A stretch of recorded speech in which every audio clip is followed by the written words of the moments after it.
It was one of those quiet nights when the neighborhood seemed to hold its breath, no barking dogs, no humming engines, just the faint hum of streetlights and the smell of distant rain. I was standing by my window, staring at the empty road, wondering why silence always felt heavier when you had someone but still felt alone. That was when I saw him, my neighbor, leaning on his gate, holding a mug, eyes lost somewhere in the night. We'd exchanged polite nods before, nothing more. But that night, there was something different in the way his gaze lingered, as if he wanted to say something but couldn't find the right moment. A few minutes later, my phone buzzed with a message. It was from him. I didn't even remember sharing numbers, maybe from some neighborhood group chat. Coffee? I made too much. Come over if you can't sleep. Simple, harmless words, but they stirred something quiet inside me. For a moment, I hesitated. My partner was out of town, and I could almost hear that small voice in my head whispering that this wasn't a good idea. Still, I grabbed a jacket and stepped outside. Maybe it was loneliness, or curiosity, or something I didn't want to name. His door was already open when I reached. Warm light spilled from inside, and a faint jazz tune drifted through the air. He smiled, that kind of easy, genuine smile that made you feel safe before you realized it. "Glad you came," he said softly. The way he said it didn't sound like a greeting, it sounded like relief. The house was neat, cozy, filled with books and the faint scent of roasted coffee. I sat on the couch, pretending to look around while he poured 2 cups. "You like it black, right?" he asked, though he had no reason to know. I nodded anyway. The first sip was bitter, the second warmer. The silence between us wasn't awkward, it felt like a bridge slowly forming, step by step. We talked about ordinary things, the noisy kids next door, how the power cuts were getting worse, how nights felt longer these days.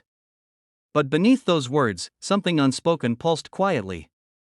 Sometimes our eyes met, and both of us looked away too quickly.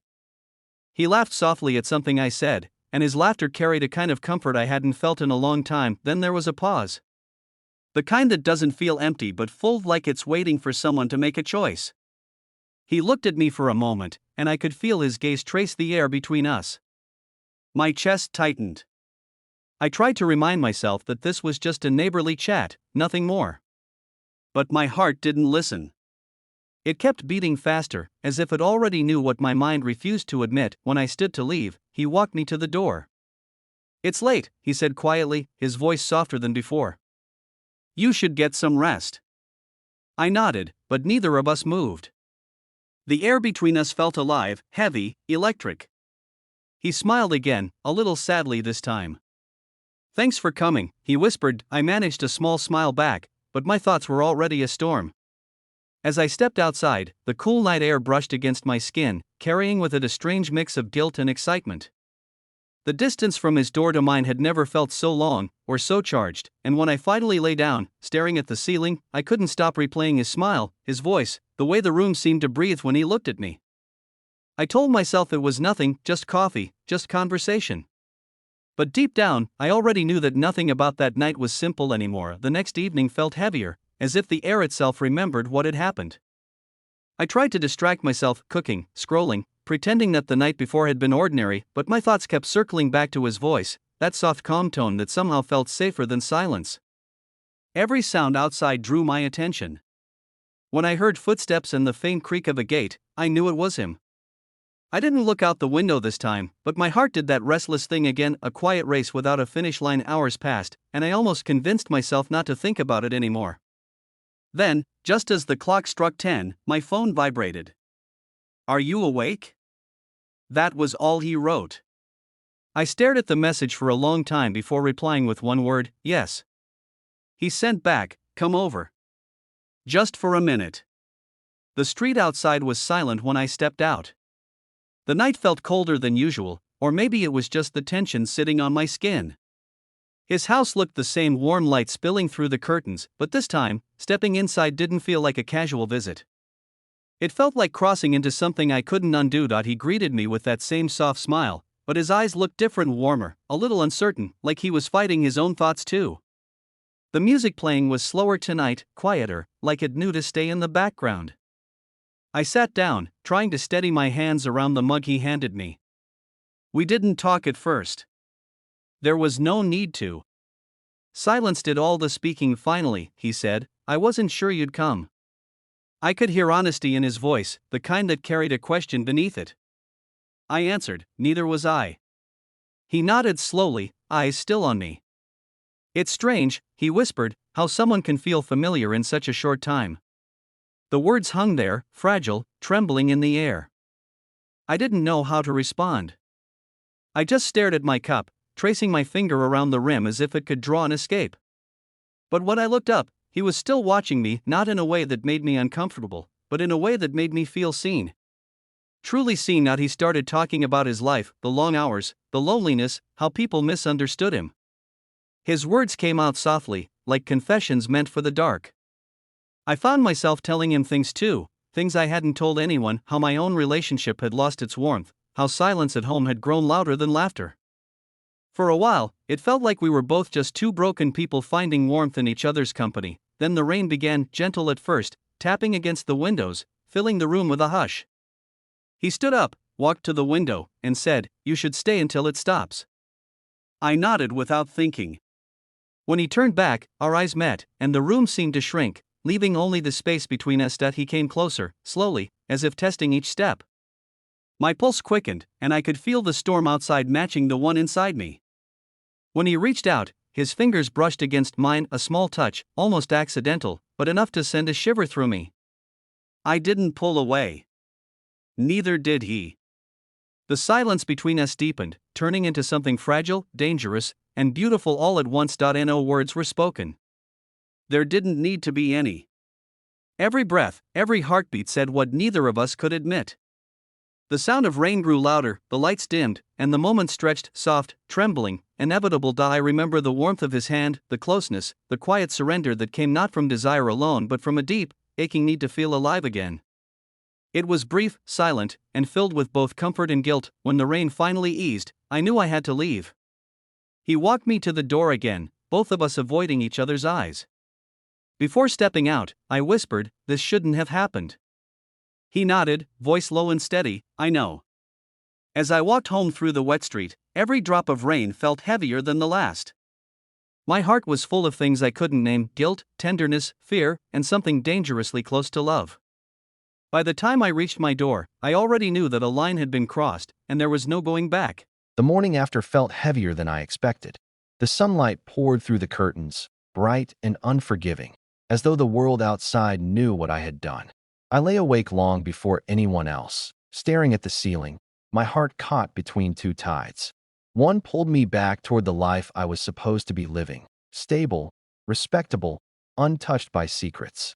The other dragged me deeper into the memory of his presence, his touch, the way he had looked at me like I was the only person in existence. That I told myself it was a mistake, that it couldn't happen again. I repeated it in my head like a prayer. But even as I whispered those words to myself, a part of me longed for it to happen all over again. The conflict twisted inside me, guilt colliding with desire in a way that left me restless, unsteady, unsure of who I was anymore. When I saw him again, days later, I felt my resolve melt before I even had the chance to use it.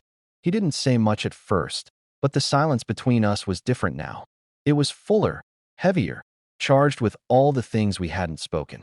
My chest tightened as he glanced at me, as though he was asking without words if I regretted it. The truth was complicated. I regretted the betrayal, but I couldn't regret how alive I had felt. Not after years of being numbed, we found ourselves together again, as though fate itself conspired to place us in the same space. It started innocently, the way it always did, with words and laughter. But it never stayed innocent for long.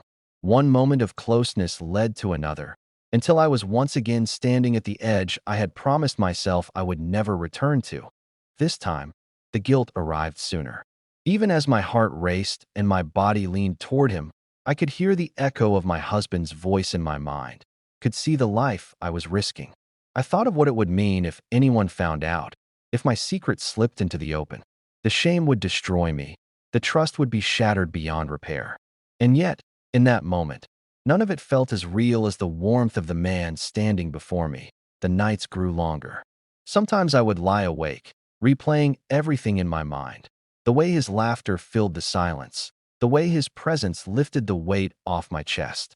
Other times, I would bury my face in the pillow, wishing I could undo it all, erase the choices that had led me here. But when the morning came, I always knew I would let it happen again. The pull was too strong that I noticed myself changing in small ways. I smiled more when he was around. I dressed with more care, as though subconsciously preparing for him to see me. My heart betrayed me in the simplest gestures, reaching for a plate at the same time as he did, lingering a second too long when our hands touched. I lived in two worlds now, one of duty and silence, the other of hidden fire and forbidden closeness. The weight of the secret began to press on me harder than I had expected.